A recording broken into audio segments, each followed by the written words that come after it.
اعوذ باللہ من الشیطان الرجیم، بسم اللہ الرحمن الرحیم، الحمد للہ رب العالمین، الصلاۃ والسلام علی اشرف الانبیاء والمرسلین، سیدنا و مولانا ابی القاسم محمد، اللہم صلی علی محمد و آل محمد وعجل فرجہم۔ معزز سامعین کرام،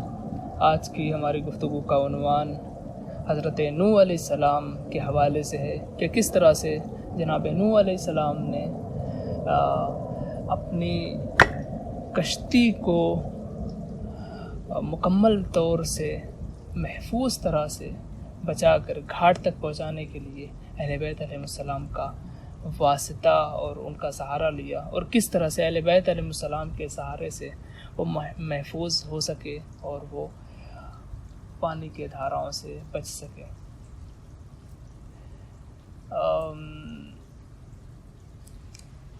اس حوالے سے مصنف ذکر کرتے ہیں کہ بہت ہی دور،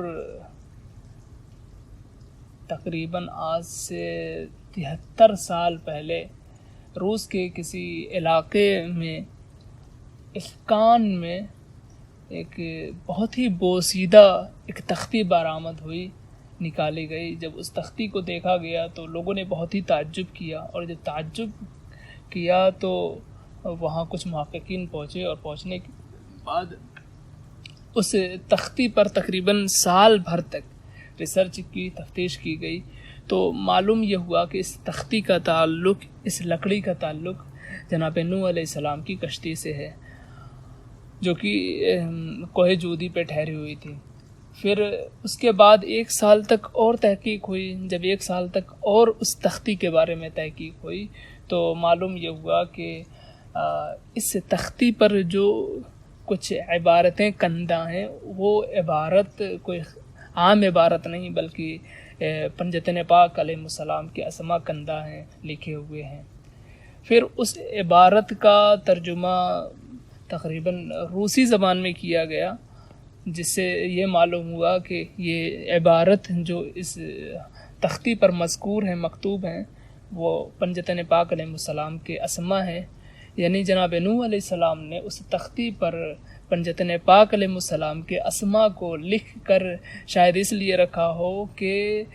یہ ایسی ذوات مقدسہ ہیں کہ جس جگہ رہیں گی اس جگہ کی محافظ رہتی ہیں۔ تو غور طلب بات ہے کہ ایک اولو العزم نبی آدم کے بعد جس نبی کا سب سے زیادہ تذکرہ کیا جاتا ہے، جناب نوح علیہ السلام جیسی شخصیت اور ذات، وہ بھی جانتی ہے کہ اگر طوفان سے ٹکرانا ہے تو اہل بیت علیہ السلام کا سہارا لینا پڑے گا۔ تو غور طلب بات ہے کہ جب ایک نبی بغیر اہل بیت علیہ السلام کے واسطے طوفان سے نہیں ٹکرا سکتا، تو سوچیے ایک عام انسان، ہم جیسا گنہگار انسان، ہم جیسے ایک خطا کار انسان کس طرح سے یہ دنیا کے موجوں اور دنیا کی لہروں اور یہ ان مسموم فضاؤں سے کس طرح سے مقابلہ کر سکتے ہیں، جب تک اہل بیت علیہ السلام کا ساتھ ہمارے ساتھ نہ ہو، اور اہل بیت علیہ السلام کا توسط اور ان کا تذکرہ ہمارے ساتھ نہ۔ اس لیے ضروری ہے کہ ہم اہل بیت علیہ السلام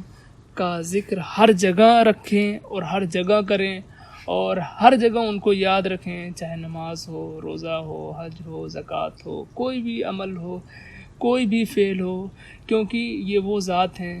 کہ جہاں بھی رہتی ہیں وہاں برکت کا سبب بنتی ہیں، اور اس کے ساتھ ساتھ اس جگہ کی بھی محافظ ہوتی ہیں، اور ذکر کرنے والے انسان کی بھی حفاظت کرتی ہیں۔ اس عبارت میں مصنف ذکر کرتے ہیں کہ دعائے حضرت نوح میں جناب سیدہ کا وسیلہ۔ مصنف فرماتے ہیں جولائی 1951 میں روسی ماہرین آثار قدیمہ کی ایک ٹوٹی وادی قاف میں کسی نئی کان کی تلاش میں مصروف تھی کہ ایک مقام پر انہیں لکڑی کے بوسیدہ ٹکڑے نظر آئے۔ کھدائی کے دوران لکڑی کے بہت سے ٹکڑوں کے درمیان ایک مستطیل نما تختی دستیاب ہوئی، جس پر باقی ٹکڑوں کی طرح بوسیدگی اور کہنگی کے آثار نہ تھے۔ 1951 میں ملی، اور پھر 1952 میں تحقیقات کے بعد معلوم ہوا کہ یہ مذکورہ تختی حضرت نوح علیہ السلام کے معروف کشتی سے تعلق رکھتی ہے جو کوہ قاف کی ایک چھوٹی جودی پر آ کر ٹھہری تھی۔ روس کی سویڈ حکومت کے زیر اہتمام اس کی ریسرچنگ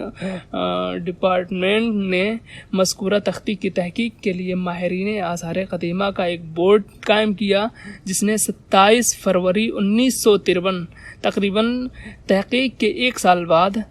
1953 میں اپنا کام شروع کر دیا، جس میں 7 روسی ماہرین نے ان حروف کو 8 ماہ کی مغز ماری یعنی دماغ کھپانے کے بعد اور دماغی کاوشوں سے بمشکل تمام پڑھا اور یہ انکشاف کیا کہ جس لکڑی سے نوح کی کشتی تیار ہوئی تھی، اس لکڑی سے یہ تختی بھی بنائی گئی ہے، اور نوح نے اس کو اپنی کشتی میں تبرک اور تقدس کے طور پر حصول امن و عافیت اور دیار برکت و رحمت کے لیے لگایا تھا۔ اس تختی کے درمیان ایک پنجہ نما تصویر ہے،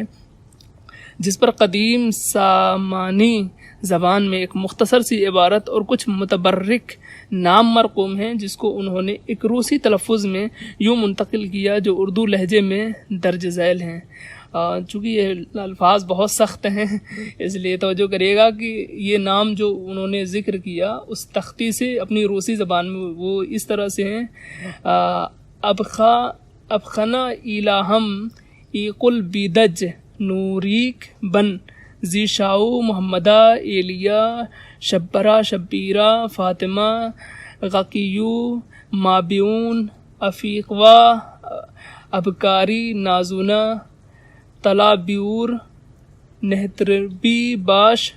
کو قائد سیولم۔ یہ کچھ عجیب سے نام تھے جو کہ روسی زبان میں کچھ عجیب سے ہیں، جبکہ یہ اس تختی پہ مذکور تھے جو کہ انہوں نے اس روسی زبان میں منتقل کیا۔ اس کا مطلب ترجمہ اردو میں کرتے ہیں کہ اے میرے خدا، میرے پروردگار، اپنے رحم و کرم سے اور اپنے مقدس نفوس محمد، علی، شبر، شبیر، فاطمہ کے طفیل میری دستگیری کر۔ یہ کون سی عبارت ہے؟ وہ عبارت ہے جو اس تختی، اس بوسیدہ تختی پر مرقوم تھی، یہ وہ عبارت ہے۔ اس کے بعد مصنف کہتے ہیں یہ سب عظیم ترین اور واجب الاحترام ہے، تمام دنیا ان کے لیے قائم کی گئی ہے، ان کے مبارک ناموں کے صدقے میں میری مدد فرما، تو ہی سیدھے راستے کی طرف رہنمائی کرنے والا ہے۔